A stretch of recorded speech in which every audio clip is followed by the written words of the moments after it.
Hello बच्चों। तो आज हम एक नया चैप्टर शुरू करने जा रहे हैं, principles of inheritance and variation. तो इनहेरिटेंस तो क्या हुआ, जो कैरेक्टर्स हम पेरेंट्स से लेते हैं, इनहेरिट करते हैं, पेरेंट्स टू चिल्ड्रन।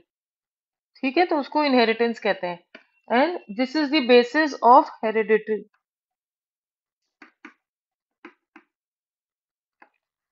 लेकिन साथ साथ एकदम से तो एक से तो बिल्कुल नहीं होते पेरेंट्स और बच्चे, कुछ वेरिएशन भी होते हैं। तो जो डिफरेंसेस होते हैं उनको हम वेरिएशन कहते हैं। तो अब ये कैसे क्या होते हैं इसको हम समझेंगे। ठीक है, तो अब जो है, सबसे पहले ये जो पूरा टॉपिक है, ये हमारे एक साइंटिस्ट था, Gregor Mendel. He was known as father of genetics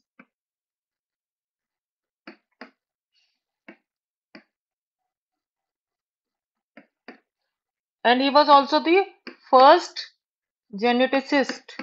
जो जेनेटिक्स को पढ़ते हैं उनको जेनेटिसिस्ट। इसने कब काम किया? In the year 1856 to 1863। 7 years तक काम किया।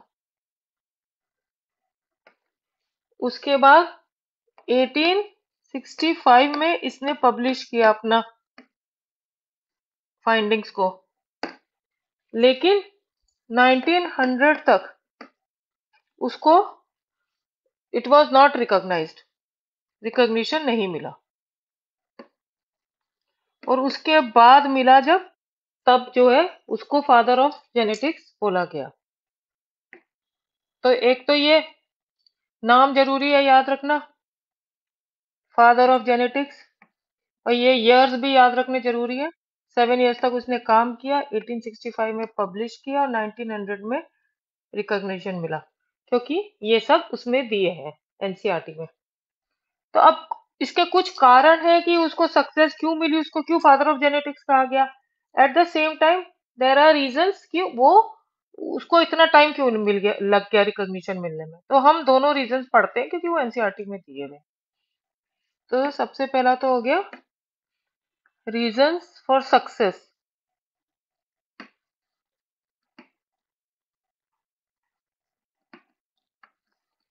पहला तो है कि he applied principles of statistics and maths in biology which was new at that time. तो लोगों को लगा कि हाँ ये काम भी हो सकता है। दूसरा, he did it on a large sample.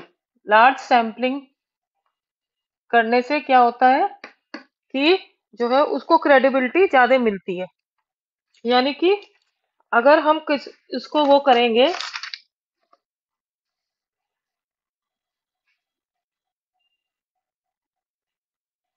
Credibility, greater credibility, समझे अगर हम इसको, तो अगर सपोज हम कहते हैं कि इंडिया की पॉपुलेशन 120 करोड़ है और हम कहें उसमें से करीब 1.2 लाख लोगों को खाना नहीं मिलता, इसलिए India is a poor country. ऐसा नहीं है, 120 में से 1.2 lakh is not representative, large sampling नहीं है, इसलिए ये कोई क्रेडिट नहीं जाता इस बात को। हाँ, अगर हम यही बात कहें कि 120 करोड़ में से सपोज 50 करोड़ को खाना नहीं मिलता, तो सैंपल साइज लार्ज है, तब हम कह सकते हैं yes India is a poor country. तो इसने क्योंकि लार्ज सैंपल पे किया तो इसको ग्रेटर क्रेडिबिलिटी मिली। तीसरा कारण है कि इसने सक्सेसिव जनरेशन्स को में एक्सपेरिमेंट किया, जनरेशन आफ्टर जनरेशन। फादर,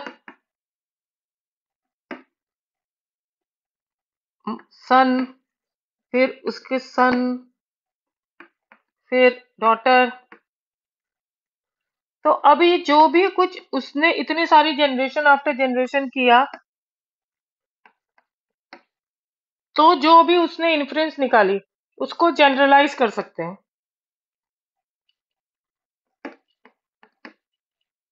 वही, अगर सपोज कहता कि अच्छा फादर वॉज टॉल, तो सन वॉज ऑल्सो टॉल। तो इसलिए ये जो वो है कैरेक्टर हाइट का, ये जनरेशन आफ्टर जनरेशन पास होता है।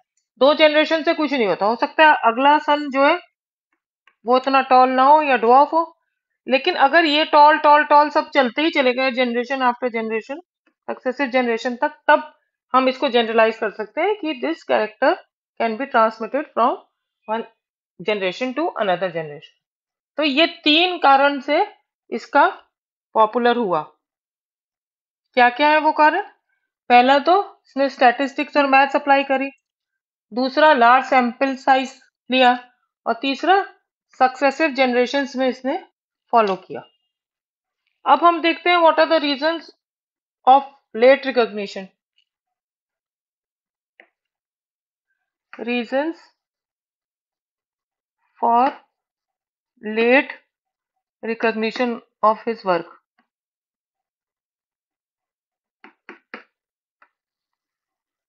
सबसे पहला तो ये कि उस समय means of communication were poor. उस टाइम की बात हो रही है 1800s की।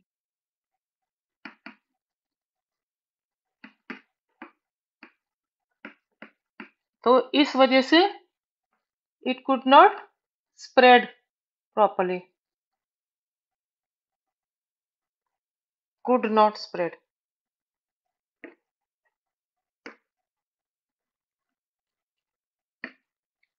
could not spread।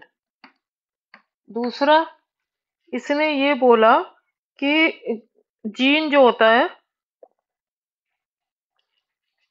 जिसको कि इसने उस समय फैक्टर कहा था,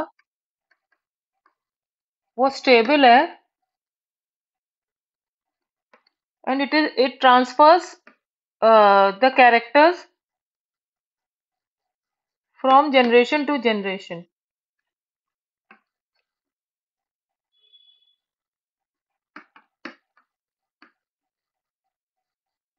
but at the same time इसने बोला कि ये जीन में एक एलील होता है, अभी बताती हूँ क्या होता है। वो एलील डज नॉट ब्लेंड।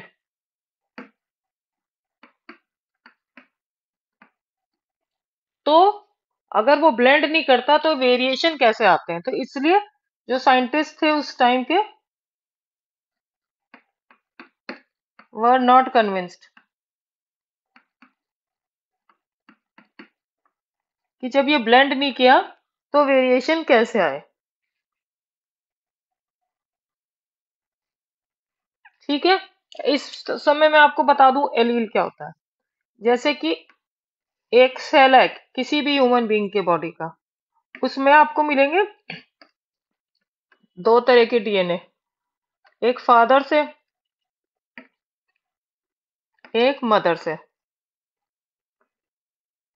ठीक है, अब इस जीन क्या होता है? जीन तो बेसिक एक, it is a part of DNA. ये तो ये जो जीन है, सपोज इस लोकेशन पे ये it is coding for height, ये फादर का डीएनए है। तो मदर के डीएनए में भी अगर इसी साइट का जीन वो भी हाइट के लिए कोड कर रहा हो, तो इसको और इसको एलील कहेंगे। तो पेयर ऑफ जीन्स है जो कि सेम कैरेक्टर के लिए कोड करते हैं। ट्रेट अलग हो सकता है। ट्रेट क्या होता है? टॉल या डॉफ। फॉर एग्जाम्पल, हो सकता है ये मेल वाला जो है वो टॉल के लिए कर रहा हो, और फीमेल वाला जो है वो ड्वार्फ के लिए कर रहा हो, लेकिन कैरेक्टर तो हाइट ही है ना, इसलिए ये एलील हुआ है। तो ये एलील जो होते हैं ये दे डू नॉट ब्लेंड। तो इसलिए साइंटिस्ट को लगा जब ब्लेंड नहीं करते तो वेरिएशन कैसे आ जाता है जनरेशन आफ्टर जनरेशन। तो दूसरा कारण ये हो गया। तीसरा कारण ये हो गया कि जो उसने स्टैटिस्टिक्स और मैथमेटिक्स लगाई, तो उसके जो कंटेम्पररीज थे, कंटेम्पररीज को, कंटेम्पररी मतलब जो उस समय के उसके साथी साइंटिस्ट थे, उनको समझ में नहीं आया, कुड नॉट अंडरस्टैंड।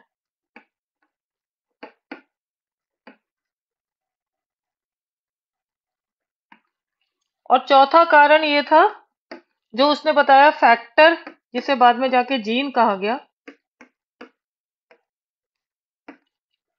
उसकी वो कोई फिजिकल प्रूफ नहीं दे पाया प्रेजेंस की।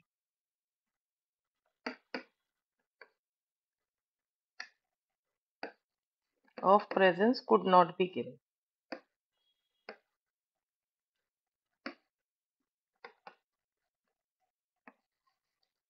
तो ये 4 रीजंस हो गए कि इसके लेट रिकॉग्निशन के। एक तो यही कि मीन्स ऑफ कम्युनिकेशन पुअर था उस समय। दूसरा, जो एलील थे उसने बोला कि वो ब्लेंड नहीं करते, तो फिर वो बोले, फिर ये साइंटिस्ट बोले फिर ये वेरिएशन कैसे होता है। तीसरा, वो स्टैटिस्टिक्स और मैथ्स जो उसने अप्लाई करी, उससे वो सेटिस्फाइड नहीं थे, क्योंकि उन्हें बहुत ज्यादा समझ में नहीं आया। और चौथा कि इसने जो फैक्टर या जीन बताया उसकी फिजिकल प्रूफ ऑफ प्रेजेंस नहीं दे पाया। तो इन कारणों से इसका लेट रिकॉग्निशन हुआ। अब लेकिन उसने किया क्या, चलते हैं मेंडल के एक्सपेरिमेंट पे। पहली बात तो मेंडल ने करा ट्रू ब्रीड पे एक्सपेरिमेंट। ट्रू ब्रीड क्या होता है, जो कि सक्सेसिव जनरेशन्स में सेल्फ फर्टिलाइजेशन करता है, या सेल्फ फर्टिलाइजेशन करता है, या सेल्फ पॉलिनेशन कह लो प्लांट में।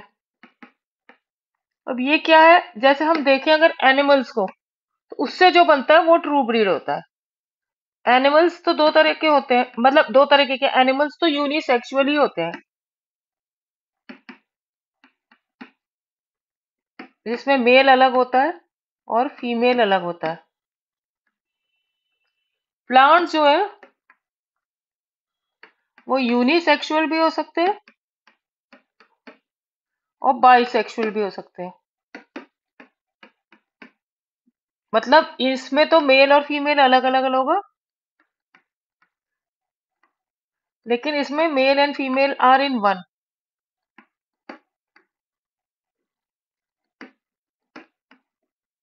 ठीक है, तो ऐसे में सेल्फ फर्टिलाइजेशन या सेल्फ पॉलिनेशन हो जाएगा, है ना। और बार बार सक्सेसिवली सेल्फ पॉलिनेशन होने से जो बनेगी ब्रीड उसे कहेंगे ट्रू ब्रीड। तो इसने एक्सपेरिमेंट किया गार्डन पी पे, और जो गार्डन पी होती है वो प्लांट होता है बाइसेक्सुअल, तो इसलिए उसमें से ये ट्रू ब्रीड उसने निकाल ली। ठीक है, तो अब उस पे उसने एक्सपेरिमेंट किया। तो एक तरीका तो है कि वही सेल्फ फर्टिलाइजेशन या सेल्फ पॉलिनेशन, और दूसरा क्रॉस पॉलिनेशन भी होता है। तो शुरुआत उसने क्रॉस पॉलिनेशन से की। अब आप लोग कहोगे ये बाइसेक्सुअल है तो क्रॉस पॉलिनेशन कैसे करेगा। वो ऐसे करेगा कि सपोज ये पी का फ्लावर है, इसमें क्या है,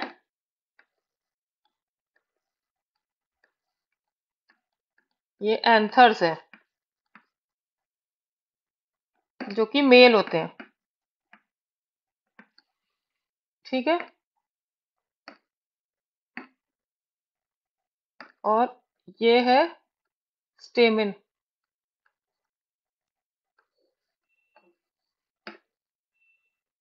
जो कि फीमेल होते हैं। तो इन्होंने क्या किया, इसने मेंडल ने, कि ये जो एंथर है इसको काट दिया। तो जब काट दिया तो अब ये प्लांट कैसा हो गया, फीमेल, यानी कि यूनिसेक्सुअल हो गया। ठीक है, तो जब ये यूनिसेक्सुअल हो गया तो इस अब ये क्रॉस पॉलिनेशन कर सकता है। तो अब क्या होता है कि ये एंथर यहां से निकल के और इसके स्टेमन पे चला जाता है, तो क्रॉस पॉलिनेशन हो जाता है। तो अब हम देखते हैं कि मेंडल ने किया क्या।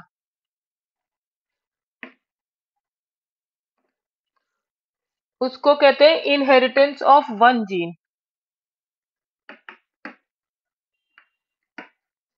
जो पहला उसका एक्सपेरिमेंट था। वो क्यों? क्योंकि मेंडल ने जो है 7 पेयर ऑफ कैरेक्टर्स, पेयर क्यों अभी मैं बता रही हूँ, 7 पेयर ऑफ कैरेक्टर्स पे उसने काम किया, और उसने फर्स्ट एक्सपेरिमेंट में खाली एक कैरेक्टर लिया, तो इसलिए ये इनहेरिटेंस ऑफ वन जीन है।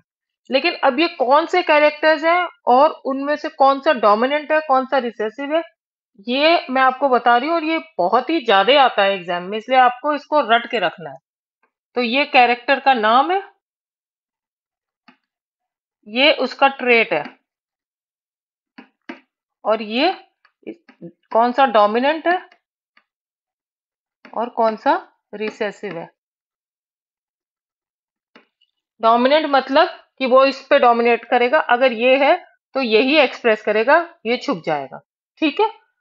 तो अब ये क्योंकि बहुत ज्यादा इंपॉर्टेंट है, तो इसका मैं आपको एक फॉर्मूला दे रही हूँ, कहीं से मुझे मिला था, तो वो मैं आपको दे रही हूँ। GRAVITY।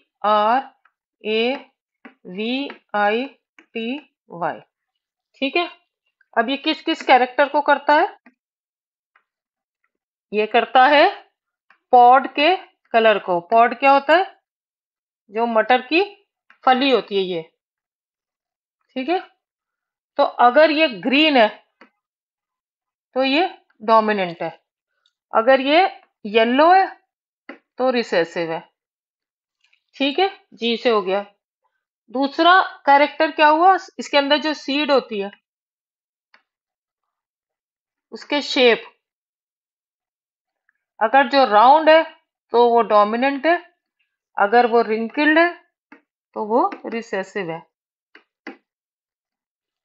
ठीक है। अब तीसरा कैरेक्टर है जो इसका वो होता है फ्लावर के पोजीशन पे। ये अगर ये ऐसे है फ्लावर तो ये एक्सियल है, तो अगर वो एक्सियल है मतलब मेन स्टेम से निकल रहा है तो वो डोमिनेंट है, और अगर वो टर्मिनल है, लास्ट में है, तो वो रिसेसिव है। ये अगर ऐसे है तो ये रिसेसिव है। ठीक है। अब अगले पे चलते हैं, फ्लावर के कलर पे।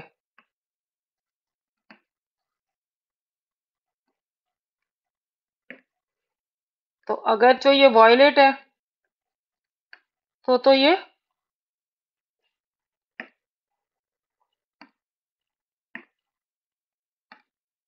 वायलेट है तो डोमिनेंट है, और अगर ये वाइट है, ये वाइट है, तो रिसेसिव है।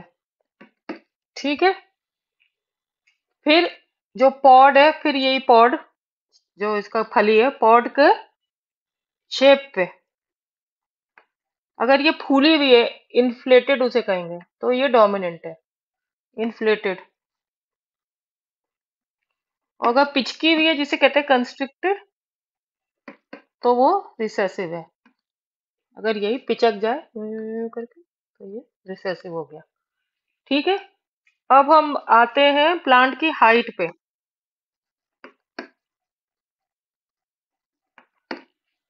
अगर टॉल है तो डोमिनेंट है, और अगर ड्वार्फ है तो रिसेसिव है।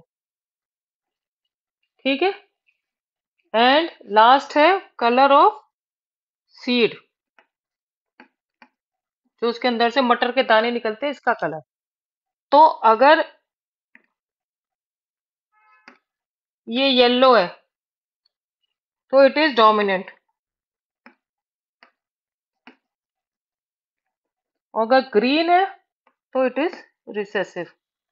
अब यहाँ ध्यान देने वाली बात यह है कि पॉड के कलर में ग्रीन इज डोमिनेंट, वेरेस पॉड के कलर में, जबकि सीड के कलर में येलो इज डोमिनेंट, उल्टा हो जाता है। समझ में आ रहा है? तो आप इसको चाहे तो ऐसे याद कर ले, चाहे तो याद कर ले, पॉड में दो फीचर्स होते हैं, कलर एंड शेप। इसी तरह से सीड में दो कलर फीचर्स होते हैं, कलर एंड शेप। फ्लावर में दो होते हैं, कलर एंड पोजीशन, और एक हाइट होता है। ठीक है, लेकिन ये बहुत इंपॉर्टेंट है, बार बार बार बार सब हर तरह से पूछा जाता है, इसलिए ये आप लोगों को किसी भी तरह से रटना है। ठीक है, समझ में आ गया। अब हम चलते हैं जो उसका एक्सपेरिमेंट था इनहेरिटेंस ऑफ वन जीन पे। इनहेरिटेंस ऑफ वन जीन, तो इसका मतलब हुआ कि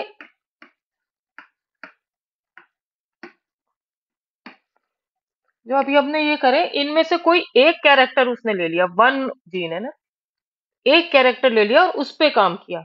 तो फॉर एग्जाम्पल हम लोग ले रहे हैं हाइट का कैरेक्टर, तो अब उसमें टॉल है, तो जो डोमिनेंट होगा, ऐसे मानते हैं कि ये tall is male and dominant,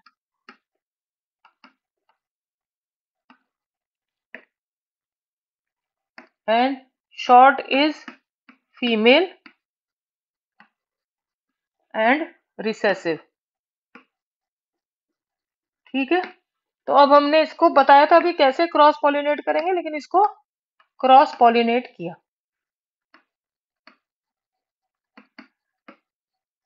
अब जो हमने पॉलिनेट करा उससे क्या बना, वो समझने के लिए एक हम स्क्वायर बनाते हैं, जो कि एक साइंटिस्ट था रेगिनाल्ड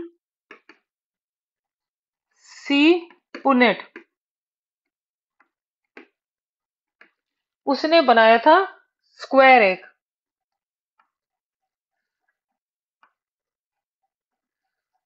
जिसको कि कहते हैं Punnett square.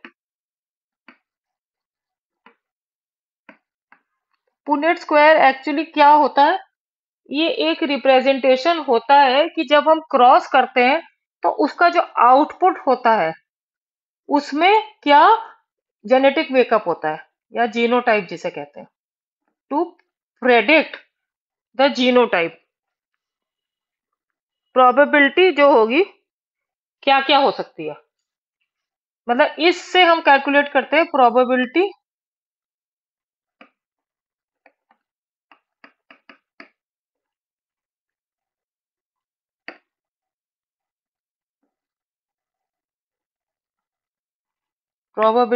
Of all possible genotypes.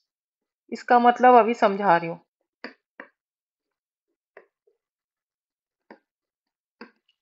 उसके लिए सबसे पहले क्या करना होता है, ये जो जहां से भी शुरू करते हैं उसको हमें ब्रेक करना होता है इनटू इट्स गेमीट्स। तो इसमें कौन कौन से गेमीट बनेंगे, कैपिटल टी और स्मॉल टी। ठीक है, तो अब इसको हम पुनेट स्क्वायर में डालेंगे, स्मॉल टी कैपिटल टी, तो क्या बना, T T T T T T T T. अब क्योंकि ये कैपिटल टी डोमिनेंट है, तो वो ही अपने को एक्सप्रेस करेगा, इसका मतलब is all will be tall, all are tall. तो इससे दो बातें पता चली, और ये जो प्रोजेनी बनते हैं इसको कहते हैं F1 जनरेशन। ठीक है, तो इसको हमने बोला जो है F1 generation, filial filial one generation या प्रोजेनी बच्चे को कहते हैं। तो आपको इसमें दो बातें पता चल रही हैं इससे, एक तो ये क्योंकि ऑल आर टॉल, इसका मतलब जो पेरेंट है उस किसी एक का फीचर आएगा यहाँ पे, चाहे इसका चाहे इसका, और आएगा किसका, जो डोमिनेंट होगा।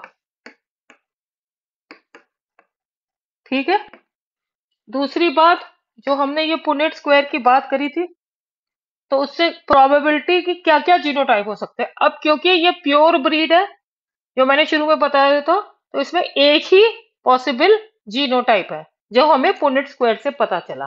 अभी हम आगे चलेंगे तो हमें पता चलेगा कि और कौन कौन से पॉसिबल जीनोटाइप होते हैं।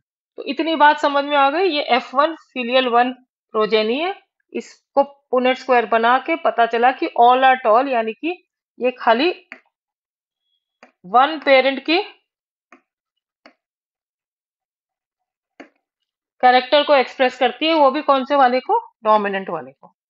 इतनी बात आई होप सबको समझ में आ गई होगी। तो अब हम आगे चलते हैं। नेक्स्ट में इसने क्या किया कि ये जो हमारे ये निकले थे, ये इनको सेल्फ पॉलिनेट कर दिया। सेल्फ पॉलिनेट तो हम कर ही सकते हैं। तो ये टी टी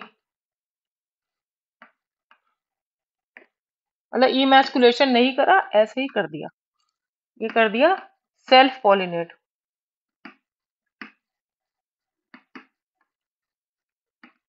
ठीक है, तो अब अगेन पहले तो ये गैमीट बनेंगे। एक गैमीट बना ये, एक गैमीट बना ये, दूसरा गैमीट बना ये। तो अब हम फिर पुनेट स्क्वायर पे जाएंगे। ये पुनेट स्क्वायर बनाया,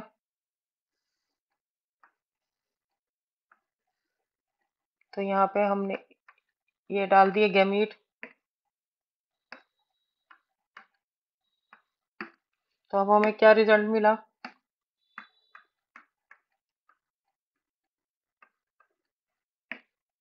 समझ रहे हैं कैसे, ये इससे, फिर ये इससे, फिर ये इससे, फिर ये इससे। तो अब की बार आपको क्या पता चला, ये F2 या फिलियल 2 जनरेशन हो गई। अब की बार सारे टॉल नहीं है, एक ड्वार्फ भी है, यानी कि अब बोथ पेरेंट्स का एक्सप्रेस हुआ है फिलियल 2 में। समझ में आ रहा है? तो किस रेशियो में हुआ है, 1, ये 1 है, ये 2 है, और ये 1 है। तो ये तो जेनेटिक मेकअप के हिसाब से हुआ, जिसको कि कहते हैं जीनोटाइप। तो यही जीनोटाइप बताता है पुनेट स्क्वायर, मैंने बताया था।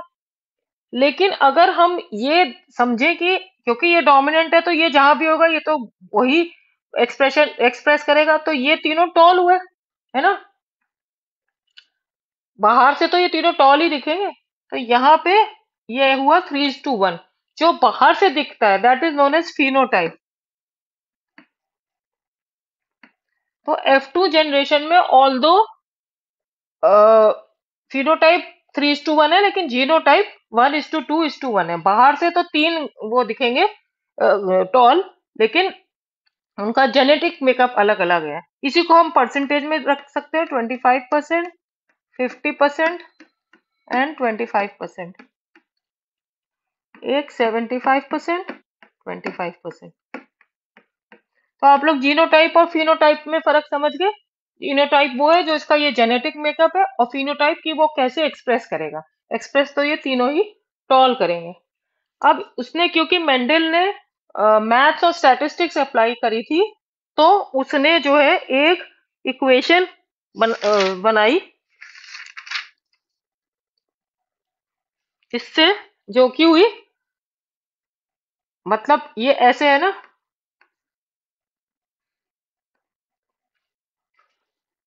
1/4 ये हुआ टी प्लस हाफ टी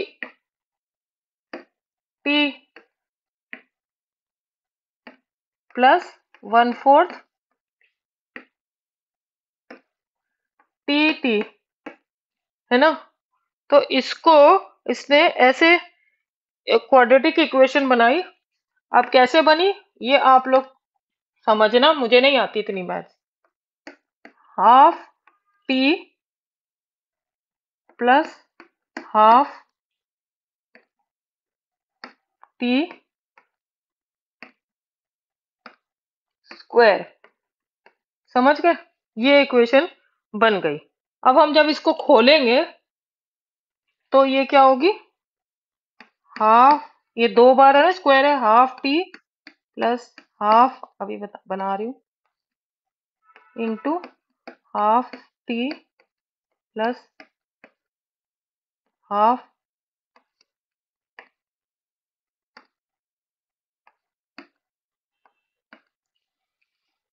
तो इससे आपको फिर वही मिल गया,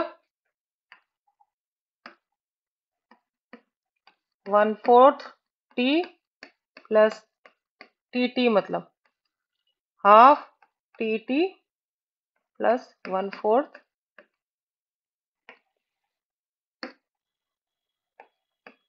टी टी। ये समझ में आ रहा है? इसको इससे मल्टीप्लाई करा, फिर इसको इससे करा, फिर इसको इससे करा, फिर इसको इससे करा। ये समझ में आ रहा है? ये किया तो ये आया, फिर ये किया तो ये आया, और फिर ये ही हुआ तो ये इसलिए हाफ हो गया, और फिर इसको इससे किया तो ये आया। ये मैंने सब इसलिए बताया कि ये एनसीईआरटी में दिया हुआ है। ठीक है, तो अब आप लोगों को समझ में आ गया कि एक तो F1 जनरेशन में एक ही पेरेंट का एक्सप्रेशन होता था जो कि डोमिनेंट होता था, जबकि F2 में बोथ पेरेंट्स का होता है,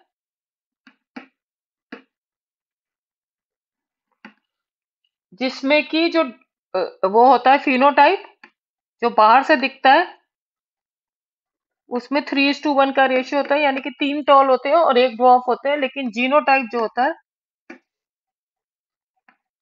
वो 1:2:1 होता है। होते ये दोनों ही टॉल है, लेकिन इनका जेनेटिक मेकअप अलग अलग होता है। पर एक बात है कि देर इज नो ब्लेंडिंग, क्योंकि उसने पहले बोला था कि जो एलील्स होती है वो ब्लेंड नहीं करती, मिक्सचर नहीं बनाती। ऐसा नहीं है, या तो टॉल होगा या ड्वार्फ होगा, ऐसा नहीं है कि मीडियम हाइट का होगा। समझ में आ गई ये बात? तो इससे उसने क्या इन्फ्लुएंस निकाली कि जो कुछ ऐसी चीज है which passes unchanged from generation to generation. ठीक है, इसको उसने नाम दिया unchanged from generation to generation.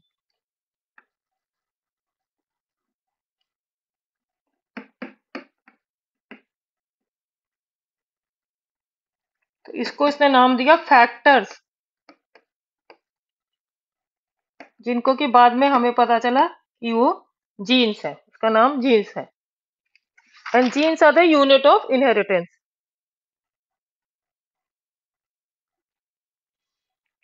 और ये इनके अंदर ही वो इंफॉर्मेशन होती है विच इज ट्रांसमिटेड, कोई भी कैरेक्टर की। और उसी में अगर कंट्रास्टिंग इंफॉर्मेशन है, suppose tall and, for example tall and dwarf, तो उनको कह देते हैं एलील्स। हैं दोनों जीन्स, लेकिन वो एलील्स हैं क्योंकि उनमें कंट्रास्टिंग इंफॉर्मेशन, कंट्रास्टिंग ट्रेट्स।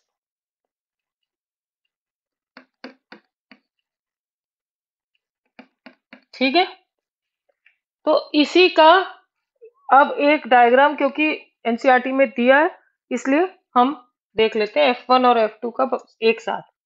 तो सबसे पहले तो प्योर लिए ब्रीड, है ना, जिसमें कि ये डोमिनेंट है, मेल है, ये रिसेसिव है और फीमेल है। इसको हमने किया क्रॉस पॉलिनेट। क्रॉस पॉलिनेट कैसे किया था? इमैस्कुलेशन करके। समझ में आ रहा है? तो ये पहले ब्रेक होंगे अपने गैमीट्स में, इसमें तो टी गैमीट बने, इसमें छोटे टी गैमीट बने। अब हम बना लेंगे पुनेट स्क्वायर।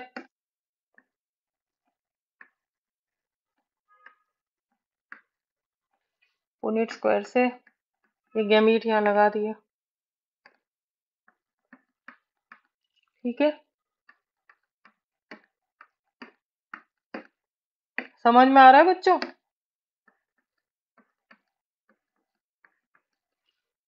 तो ये बन गई F1 जनरेशन, जिसमें खाली वन पेरेंट का फीचर एक्सप्रेस हो रहा है विच इज टॉल, क्योंकि टॉल इज डोमिनेंट। ये दो बातें प्रूव करता है, एक तो एक ही पेरेंट का वो होता है, दूसरा कि टी, ये कैपिटल टी इज डोमिनेंट। वैसे हम लोग कभी भी कैपिटल में ही लिखते हैं, जैसे टी और टी। ऐसे अगर मान लो जैसे फ्लावर है वायलेट एंड वाइट, तो हम ऐसे नहीं करेंगे वी और डब्लू, हम कैपिटल वी स्मॉल वी कर देंगे। या वाइट है तो कैपिटल डब्लू स्मॉल डब्लू करेंगे ऐसे ही, ठीक है। तो ये F1 बन गई। अब क्या किया इसने, जो ये F1 बनी है इसी का दो ले लिया और सेल्फ पॉलिनेशन कर दिया।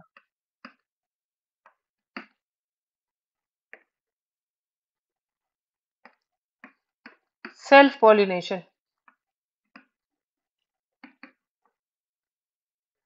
सेल्फ पॉलिनेशन से अगेन ये अपने गैमीट्स में टूट गए। टी टी छोटा टी छोटा टी। तो अब हम जब हमने जब पुनेट स्क्वायर बनाया,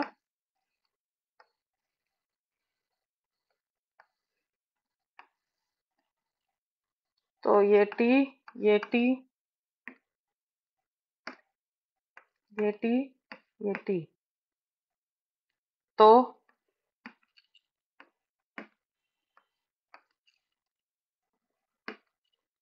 ये तो इसका ये दोनों छोटे टी हो गए, ये दोनों बड़े टी हो गए। ये इसका इससे तो एक बड़ा एक छोटा टी, सिमिलरली इसका इसका एक बड़ा टी और छोटा टी। तो इसका जो फिनोटाइप हुआ, यानी कि दिखेंगे तो तीन टॉल ही, वो हो गया 3:1। जबकि इसका जो जीनोटाइप हुआ वो हुआ एक ये, दो ये और एक ये। समझ में आ गया। तो ये दोनों का मिला के एनसीईआरटी में दिया है, इसलिए आप लोगों को इसका लेबलिंग आना चाहिए। अब आगे हम समझे कि ये दोनों ही जीनोटाइप जो है वो एक ही फिनोटाइप है, टॉल। अब हम ये जानना चाहें कि टॉल में ऐसा है कि ऐसा है ना। तो इसके लिए उसने फिर एक और टेस्ट क्रॉस किया। टेस्ट क्रॉस वो किस लिए करते हैं, to know the genotype of a phenotype. ठीक है, कि जो टॉल दिख रहा है उसका जेनेटिक मेकअप क्या है, या जो वॉयलेट कलर का फ्लावर दिख रहा है उसका जेनेटिक मेकअप क्या है। ठीक है। तो अब हम लोग बहुत टॉल और डार्क कर लिए, टॉल और वो कर लिए ड्वार्फ। तो हम एक फॉर चेंज करते हैं कि इसने फिर क्या किया कि ना, जो रिसेसिव होता है दैट इज ऑलवेज होमोजाइगस, क्योंकि जब वो दोनों ही होंगे एक से तभी वो एक्सप्रेस कर पाएगा, वरना एक भी अगर डोमिनेंट आ गया तो वही हावी हो जाएगा। तो इसने क्या किया कि दो वाइट फ्लावर लिए, जिसके कि ये छोटा डब्लू मान लो।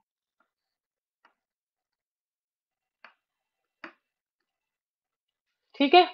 और इसने इनको वायलेट फ्लावर से वो कराया मेट। तो अब वायलेट फ्लावर में ये भी हो सकता है और ये भी हो सकता है ना। समझ लो, ये जो यहाँ इसके लिए बताया था, इसीलिए मैं दूसरा फीचर लिया है, क्योंकि एक बार दूसरे के बारे में भी पता होना चाहिए।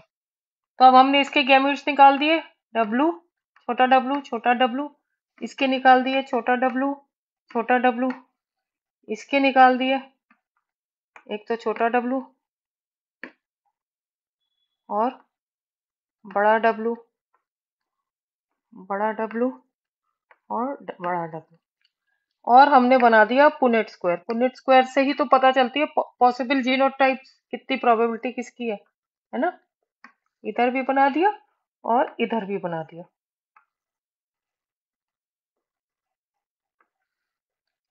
तो अब अगर हम इसके गैमेट्स अरेंज करें, तो इसके करें इससे, तो एक बड़ा डब्लू है और यहाँ पे 2 बड़े डब्लू है, यहाँ पे एक छोटा डब्लू है ये, और ये दोनों छोटे हैं, ये दोनों छोटे हैं। तो अब हमें क्या मिलेगा, ये तो छोटा कर ही दो, ये इससे, ये इससे, है ना, फिर ये, मतलब ये फिर ये और ये। कैसे हुआ अभी समझा रही हूँ, एक जरा सी गलती मुझसे हो गई।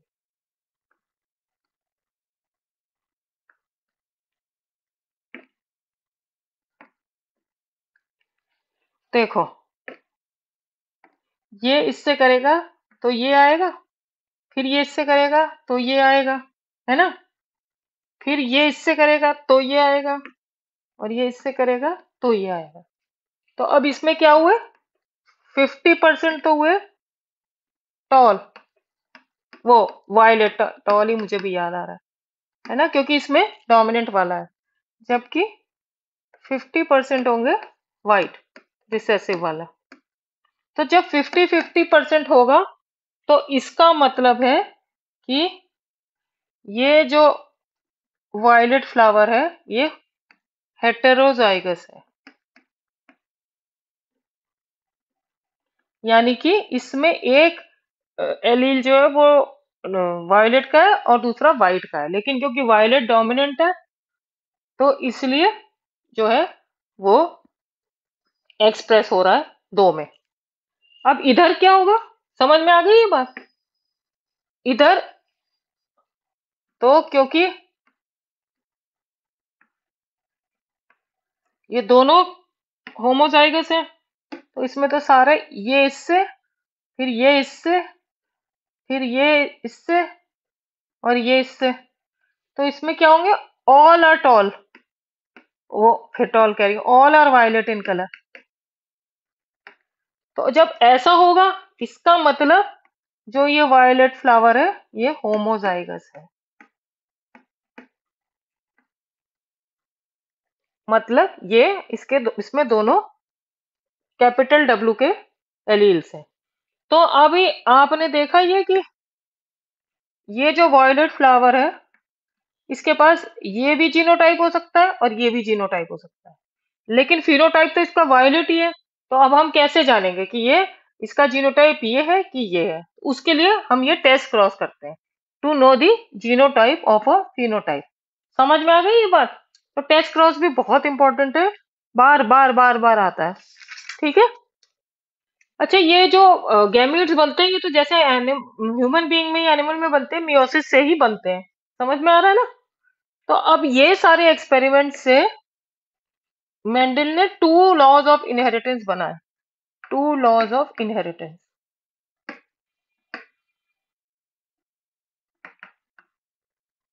which are very important. First is law of dominance.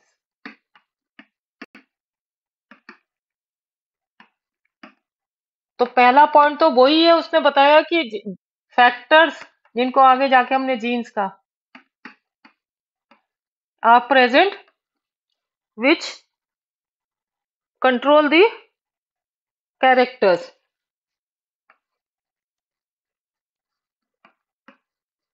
Which pass unchanged from generation to generation, क्योंकि ब्लेंडिंग नहीं हुई है। दूसरा, दे अकर इन पेयर्स,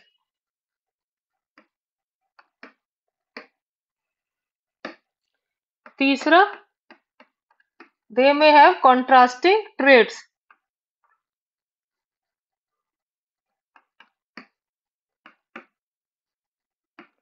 तब हम बोल देते हैं कि एलील्स, है ना, जैसे टॉल और डॉफ दोनों हैं तो वो एक दूसरे के एलील्स हुए। तो इसमें फिर जब ऐसा होगा तो one will be dominant and one will be recessive, ऐसा इसने अपने लॉ में बताया। और इसी रीजन से जो F1 जनरेशन है उसमें वन पेरेंट का ही एक्सप्रेस होता है, जबकि जो F2 जनरेशन है उसमें बोथ पेरेंट का होता है, इन अ फिनोटाइप ऑफ, क्या होगा बच्चों, याद है, 3:1, एंड जीनोटाइप ऑफ 1:2:1। समझ में आ गया? तो ये हो गया first law, which is known as law of dominance. बहुत इंपॉर्टेंट है, समझ में आ गया? 3 पॉइंट है इसमें। अब दूसरा लॉ, लॉ ऑफ सेग्रीगेशन।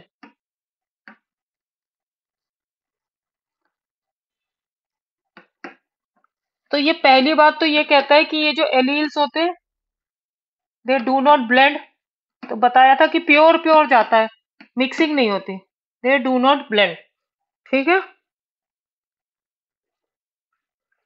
जो कैरेक्टर है वो वैसे का वैसा ही रिकवर हो जाएगा इन F1 एंड F2। ठीक है,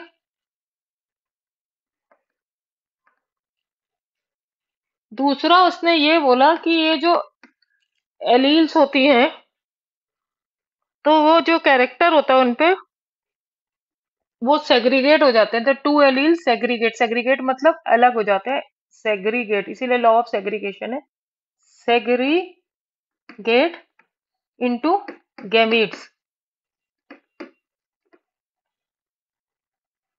ठीक है,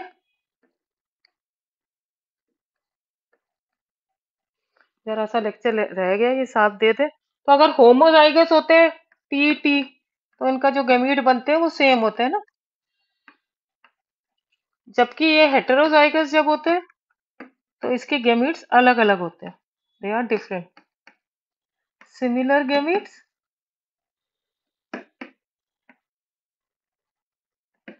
एंड डिफरेंट गैमीट्स।